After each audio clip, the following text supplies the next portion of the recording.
Comme Renault avec ses Scénic et Grand Scénic, ou Citroën avec ses C4 Picasso et Grand C4 Picasso, Ford a deux monospaces compacts, les C-Max et Grand C-Max. Comme chez les Français, il y a la version courte et la version longue, cette dernière pouvant embarquer 7 passagers.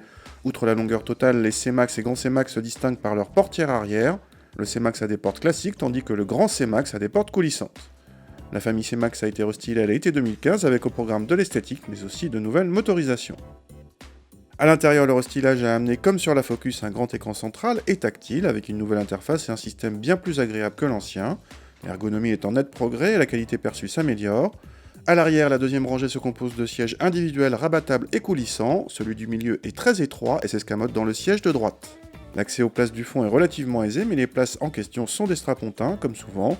Quant au coffre, il est presque ridicule en configuration 7 places et reste assez moyen en 5 places. Contacter le 2 litres diesel en passant à 150 chevaux et la norme Euro 6 est devenu un peu plus silencieux à bas régime. D'une manière générale, le niveau sonore reste assez bas sur la route. Sur autoroute, ce sont les bruits aérodynamiques qui sont le plus présents. Le bloc en question délivre beaucoup de couples à bas régime et rend les relances assez faciles, même sur autoroute. Il se marie bien avec la boîte PowerShift à double embrayage globalement bien géré. Le Grand C-Max est moins dynamique que son petit frère et prend pas mal de roulis, mais le compromis reste d'un très bon niveau.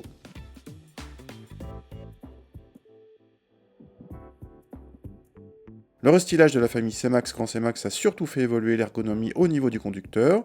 La famille garde ses qualités, notamment dynamiques ou en équipement, mais aussi ses défauts avec une modularité et une habitabilité moyenne.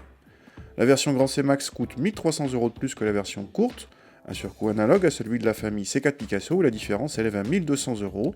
Et pour finir avec le budget, nos mesures ont révélé un écart de 0,4 litres en moyenne de consommation entre les deux versions du C-Max, avec un Grand C-Max dans la moyenne de la catégorie.